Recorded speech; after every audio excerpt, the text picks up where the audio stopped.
La situation a explosé lorsque mon père a confié à mon frère le poste de vice-président qui aurait dû me revenir, tout en me traitant de raté.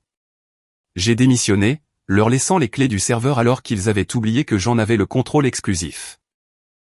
Après l'effondrement total du système, ils m'ont supplié de revenir. Je leur ai annoncé que mon tarif était de 50% des parts de l'entreprise. J'ai 31 ans et, sans l'avoir planifié, j'ai fini par provoquer la chute de l'entreprise familiale.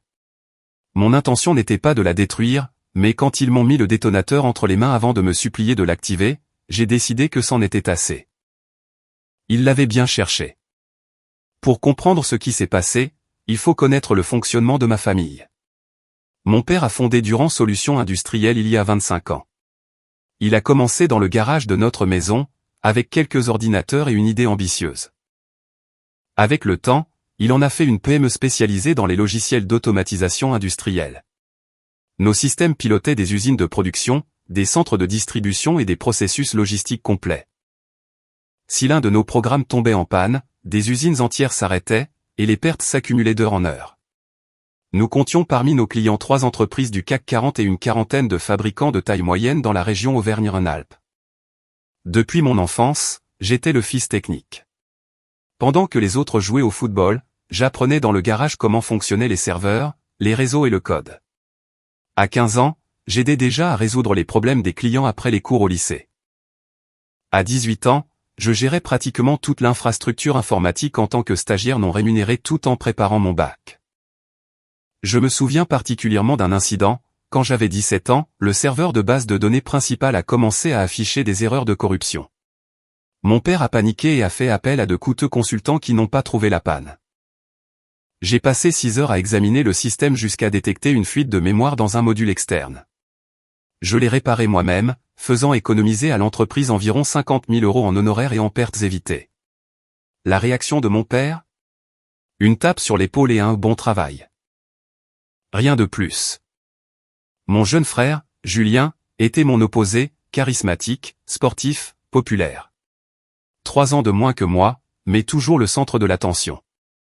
Là où j'étais socialement maladroit, il brillait.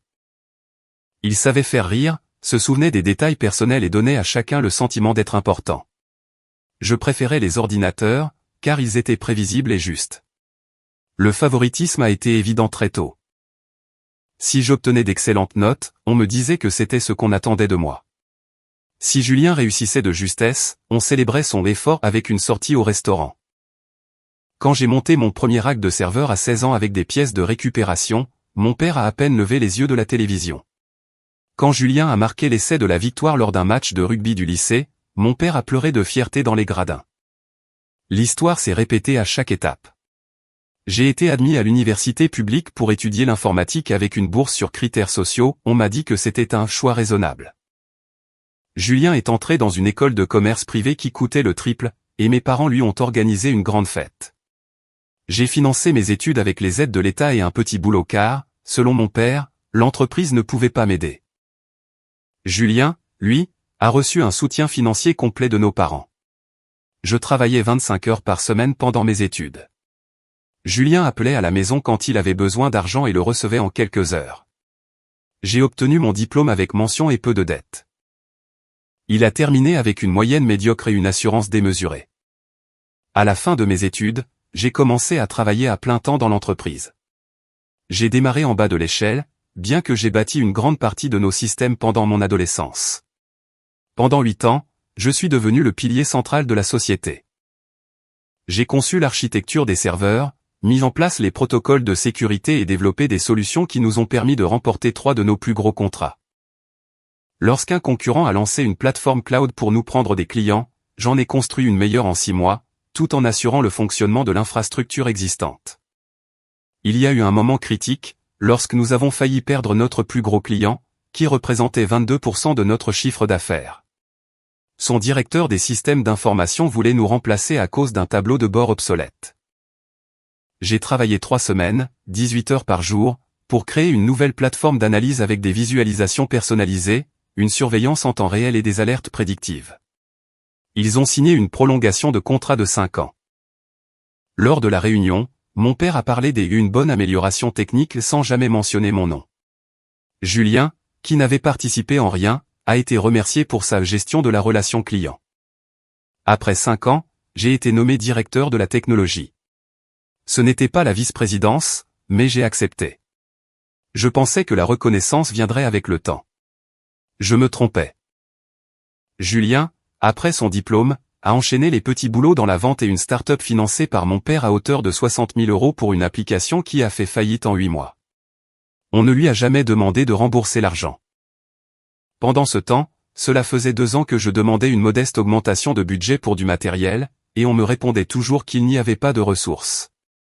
La solution au chômage de Julien a été de l'intégrer à l'entreprise à un poste équivalent au mien, directeur du développement commercial, un titre créé sur mesure pour lui. J'ai accepté la répartition des rôles, mais Julien était exécrable. Il planifiait des réunions auxquelles il ne se présentait pas, promettait des fonctionnalités inexistantes et dépensait des fortunes en déjeuners d'affaires sans jamais conclure de contrat. Il a fait échouer un accord potentiel de 200 000 € par an en assurant que nous pouvions intégrer un ancien système sans accès API. Quand on lui a demandé comment nous y parviendrions, il a répondu « Notre service technique s'en occupera ». Chacun de ces échecs était une opportunité d'apprentissage. Chaque petite réussite, une preuve de ses progrès. Je travaillais 60 heures par semaine, maintenant tout à flot et corrigeant ses erreurs.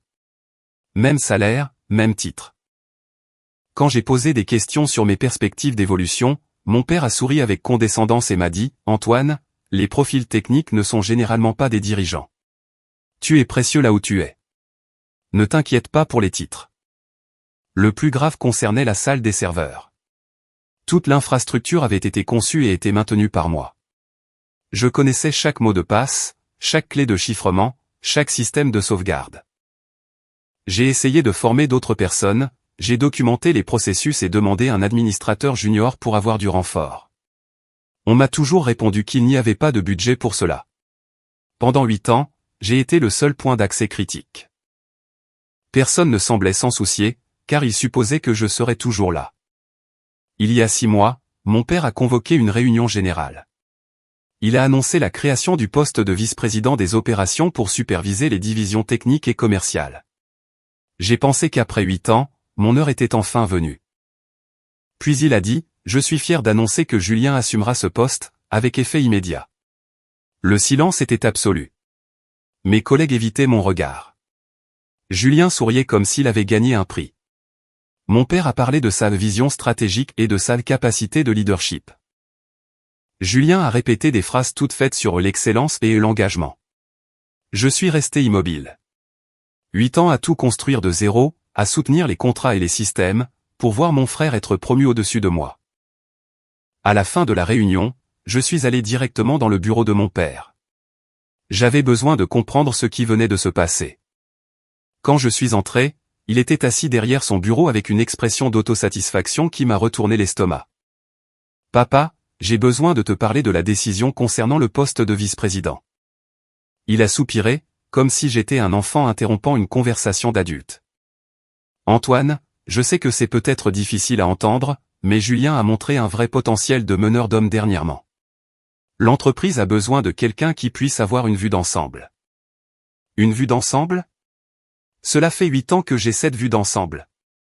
C'est moi qui ai construit les systèmes qui font tourner cette entreprise. Et tu continueras à le faire, a-t-il répondu calmement. Tu es irremplaçable à ton poste actuel. Mon poste actuel ? Celui qui serait désormais sous la supervision de Julien. Julien se chargera de la direction stratégique. Tu t'occuperas de la mise en œuvre technique. C'est un partenariat naturel. Papa, Julien ne comprend rien à nos systèmes. Il ne pourrait pas t'expliquer la différence entre un serveur et un sandwich. Son visage s'est durci. C'est exactement ce genre d'attitude qui m'inquiète. Tu es techniquement brillant, Antoine, mais tu n'as pas les compétences relationnelles pour diriger. Julien apporte quelque chose de différent. Que apporte-t-il exactement ? Des propositions commerciales ratées ? Des réunions auxquelles il n'a jamais assisté ? La start-up que tu as financée et qui a fait faillite en 8 mois. Ça suffit. Il s'est levé, rouge de colère. La décision est prise. Julien est le vice-président. Tu peux soutenir cette décision et continuer à être un membre précieux de l'équipe, ou laisser ta jalousie ruiner ta carrière ici. De la jalousie? J'ai tout donné à cette entreprise.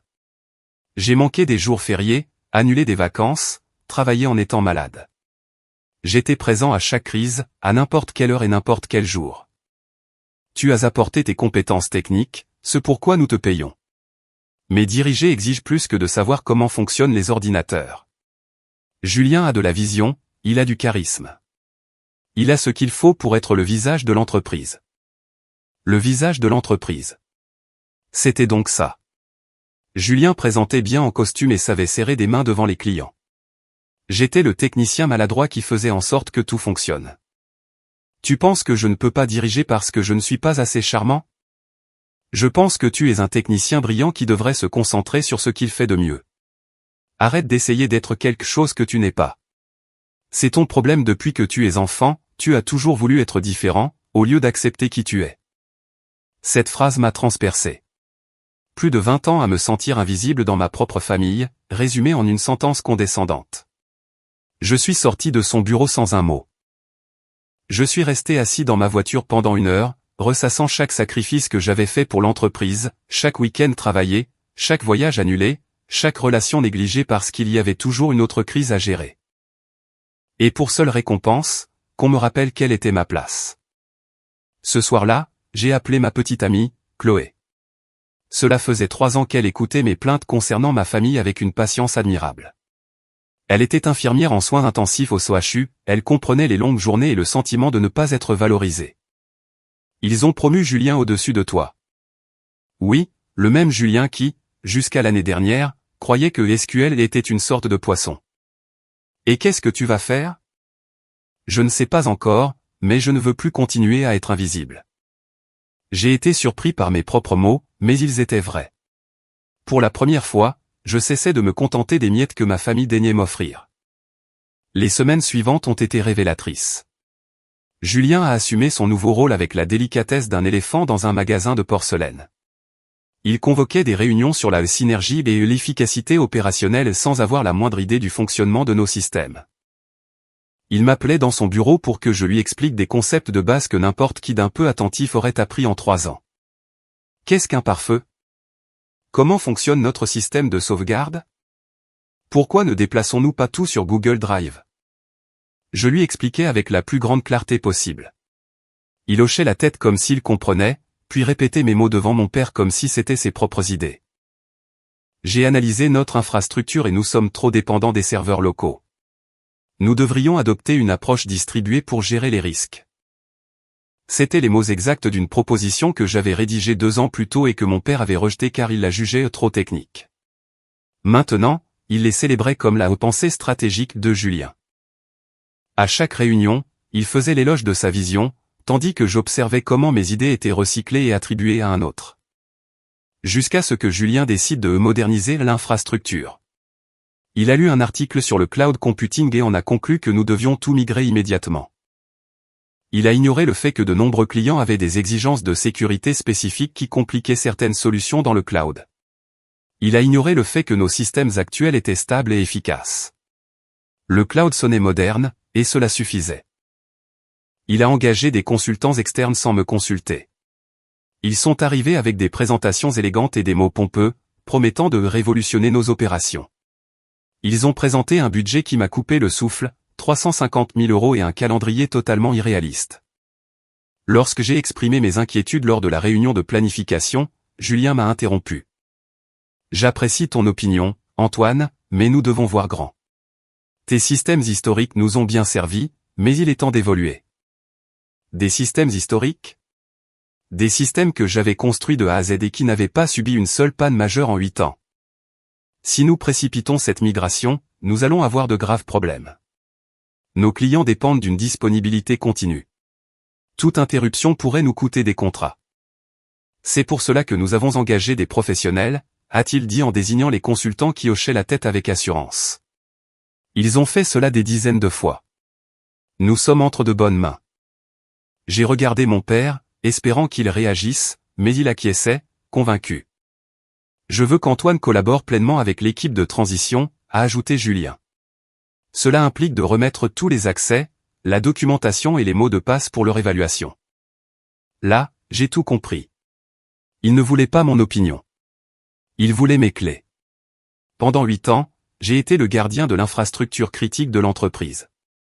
Je connaissais chaque porte dérobée, chaque clé de chiffrement, chaque protocole d'urgence. Rien n'avait jamais été documenté en totalité car, selon mon père, il n'y avait pas de budget pour cette dépense administrative. Maintenant, il prétendait que je remette tout à des consultants externes pour que Julien puisse jouer au visionnaire technologique. J'ai souri et j'ai dit que je préparerais le nécessaire. Je suis retourné à mon bureau et j'ai commencé à planifier. Au cours des 2 semaines suivantes, j'ai fait 3 choses. Premièrement, j'ai tout documenté, chaque système, chaque processus, chaque ligne de code. Pas pour eux, pour moi. Je voulais un registre complet de ma contribution avant que tout ne s'effondre. Deuxièmement, j'ai discrètement sauvegardé mes fichiers personnels et tout travail développé sur mon temps libre. Le service juridique a toujours été ambigu concernant la propriété intellectuelle créée en dehors des heures de travail, je me suis assuré de conserver des copies de ce qui m'appartenait clairement. Troisièmement, j'ai préparé ma démission. Ce n'était pas de la vengeance, c'était de l'autoprotection. Je savais que la migration vers le cloud serait un désastre et je n'avais pas l'intention de devenir le bouc émissaire. La goutte d'eau a fait déborder le vase un jeudi après-midi. Julien a convoqué une autre réunion générale pour annoncer une restructuration organisationnelle. Mon père était présent, fier, pendant que Julien montrait un nouvel organigramme. Mon poste avait été supprimé. Ou plutôt, restructuré. Le poste de directeur de la technologie disparaissait et, à sa place, apparaissait celui de coordinateur du support technique, sous les ordres des consultants externes. Même responsabilité, titre inférieur, réduction de salaire de 20% et supervision par des personnes ayant 3 semaines d'ancienneté dans l'entreprise, pas 8 ans.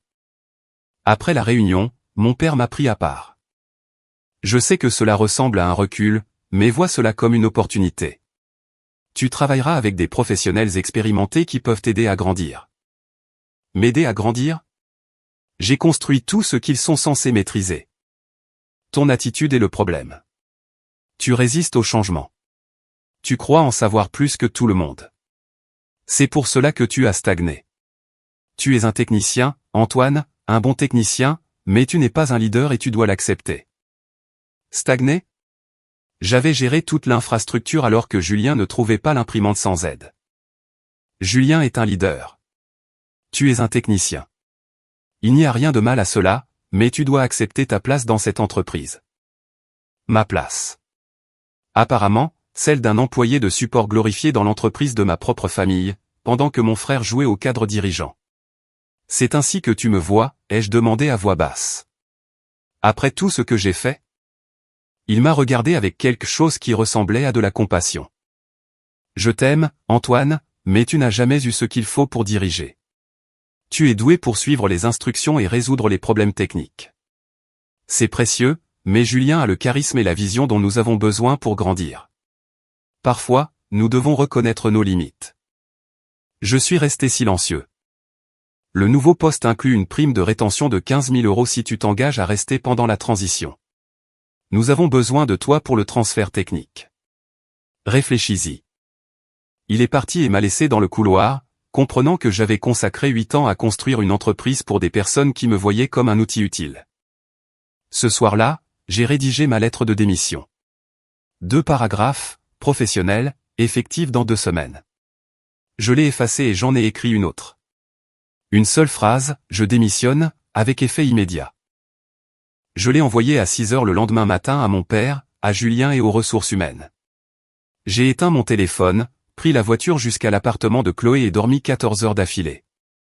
À mon réveil, j'avais 47 appels manqués et plus de 100 messages. La panique avait commencé.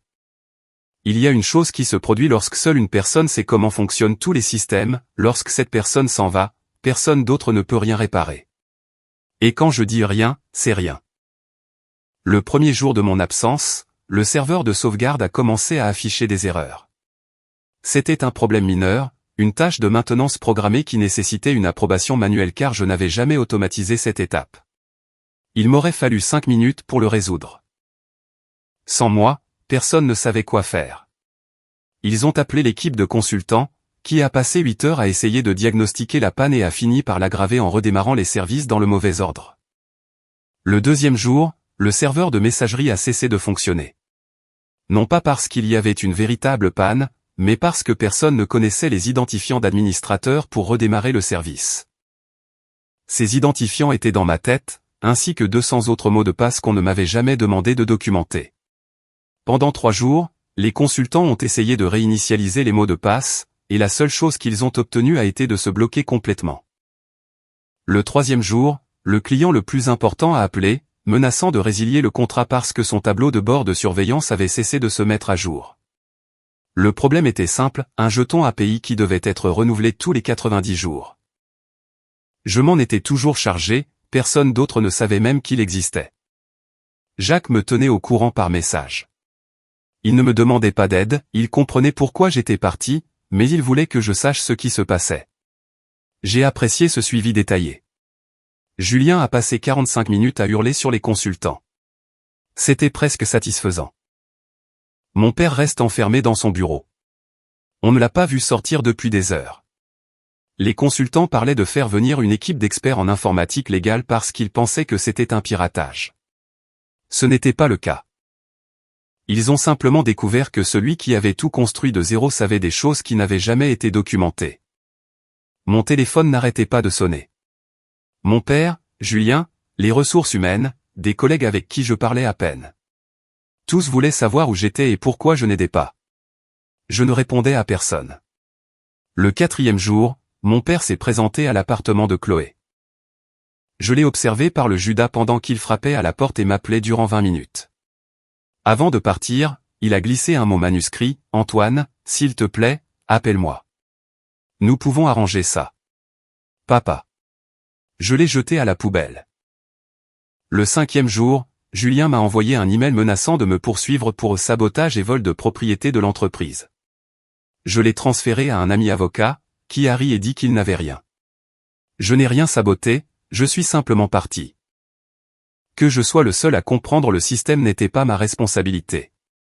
Je n'ai pas supprimé de fichiers, je n'ai pas endommagé de serveur, je n'ai rien emporté. J'ai juste arrêté de me présenter. Le 6e jour, le serveur de production principal s'est effondré, celui qui hébergeait toutes les applications des clients. Sans lui, la moitié de la base ne pouvait pas accéder au logiciel pour lequel il payait. Il est tombé en panne à cause d'un problème de gestion de la mémoire pour lequel j'avais configuré une alerte des années auparavant. Cette alerte arrivait sur ma messagerie personnelle car je n'avais jamais eu confiance en la capacité de quelqu'un d'autre à réagir correctement. En partant, les notifications ont continué à arriver, mais personne ne les voyait. J'ai observé pendant 72 heures comment le système se dégradait jusqu'à s'éteindre. Jacques m'a écrit en panique, « Antoine, c'est l'incendie généralisé. Julien crie sur ton père depuis 2 heures. Les consultants disent qu'ils ne peuvent rien récupérer sans les clés de chiffrement. Personne ne sait où elles sont. Moi, je savais. Elles étaient dans un gestionnaire de mots de passe auquel j'étais le seul à avoir accès, protégé par des identifiants qui n'existaient que dans ma mémoire. Le 7e jour, mon père a appelé. Cette fois, j'ai répondu. Antoine. Sa voix semblait épuisée. Nous devons parler. Nous avons déjà assez parlé. Tu as clairement exprimé ton opinion sur moi. Je me suis trompé sur Julien, la restructuration, tout. L'entreprise s'effondre. Nous avons besoin de ton aide. Appelle les consultants que Julien a engagés. Ce sont des professionnels, n'est-ce pas? S'il te plaît, je t'en supplie. Dis-moi ton prix. Mon prix? Ce que tu veux. Ton ancien poste, le double de ton salaire, un poste de vice-président. Peu importe, reviens juste et répare ça. J'ai laissé peser le silence. Je ne veux pas de mon ancien poste. Alors que veux-tu? 50% de l'entreprise. Il a ri, jusqu'à ce qu'il comprenne que j'étais sérieux. C'est absurde. C'est l'œuvre de ma vie. Alors, bonne chance avec le serveur. Sois raisonnable. Je te donne 25%. 50%. Et Julien dehors. Sans poste, sans bureau, sans participation. Je ne peux pas renvoyer ton frère. C'est la famille. Je le suis aussi, et cela ne t'a pas empêché de me traiter de raté. Silence. 50% et Julien dehors. Dernière offre. Tu as jusqu'à minuit. Après, je prends un vol pour l'étranger. J'ai 3 offres qui m'attendent.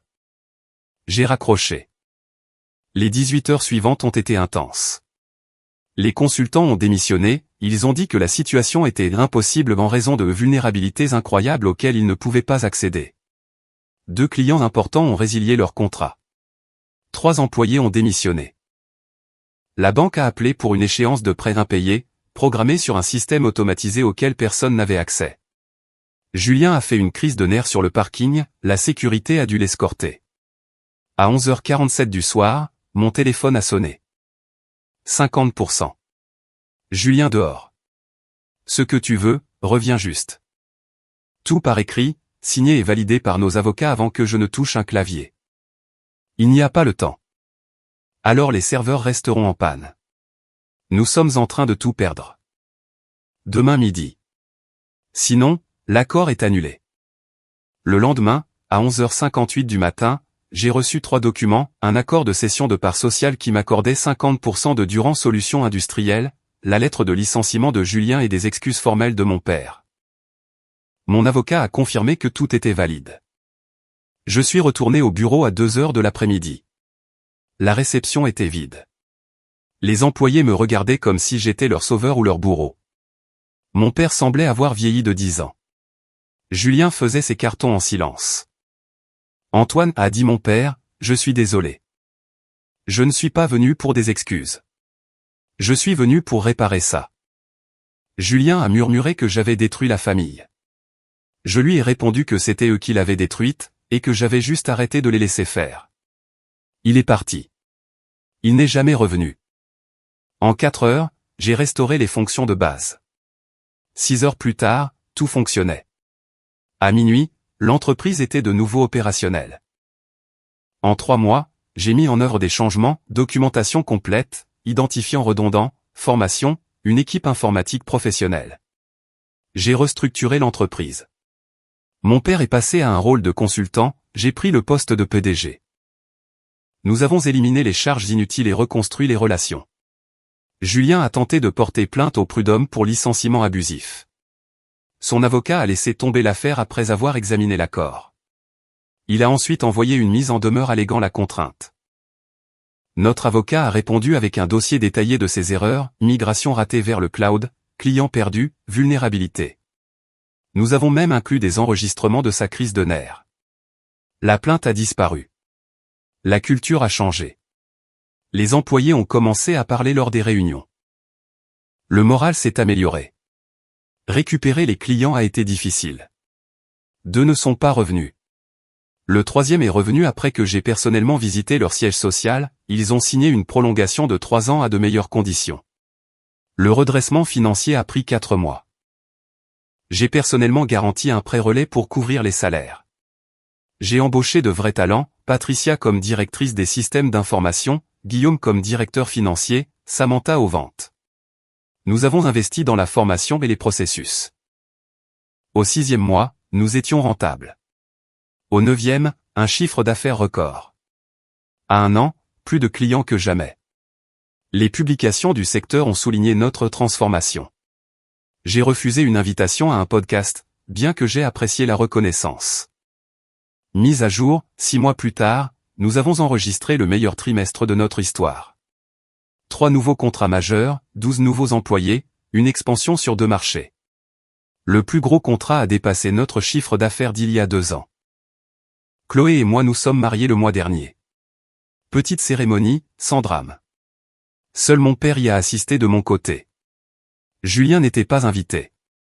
C'était parfait. Julien a essayé de monter une société de conseil, il a échoué. Il a fini par vendre des véhicules utilitaires d'occasion pour 40 000 € par an. Mon père a pris sa retraite et m'a cédé ses parts. Je possède maintenant 73% de Durand Solutions Industrielles. Avant qu'il ne parte pour la Côte d'Azur, nous avons dîné. Il s'est de nouveau excusé. Je lui ai dit que les excuses ne changent pas le passé, elles ne font que le reconnaître. Ma mère essaie d'organiser des réunions de famille avec Julien. Je n'y vais plus. Julien m'a écrit pour me demander de revenir dans l'entreprise. Je n'ai pas répondu. La semaine dernière, notre principal concurrent a offert 42 millions d'euros pour l'entreprise. J'ai refusé l'offre. Pas pour l'argent, mais parce que j'ai bâti ça à partir de rien et que personne ne me l'enlèvera. Ni mon frère, ni mon père, ni un fonds d'investissement. C'est tout pour le moment. Commentaire, je suis toujours profondément touché de voir à quel point il est difficile mais nécessaire de définir ses propres limites, même avec ceux que l'on aime. Reconnaître sa propre valeur n'est jamais un acte d'égoïsme, c'est, au contraire, la base essentielle pour bâtir une vie saine et équilibrée. Parfois, le plus grand acte d'amour envers soi-même consiste à s'éloigner des environnements qui refusent de voir notre lumière. Le chemin vers la paix intérieure demande souvent du courage pour briser des dynamiques familiales ou professionnelles nuisibles.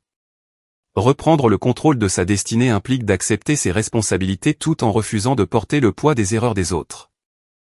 Le véritable succès ne se mesure pas seulement à la réussite matérielle, mais à la capacité de créer un espace où le respect et la compétence sont valorisés. Je vous invite à réfléchir aujourd'hui aux endroits de votre vie où vous vous sentez peut-être invisible ou sous-estimé. N'ayez jamais peur de faire entendre votre voix et de réclamer la place que vous méritez réellement grâce à vos efforts. Prenez soin de vous, choisissez toujours votre tranquillité d'esprit et rappelez-vous que votre talent mérite d'être célébré. Si vous avez aimé, n'oubliez pas de laisser un commentaire et de soutenir la chaîne en vous abonnant. À bientôt pour les prochaines stories.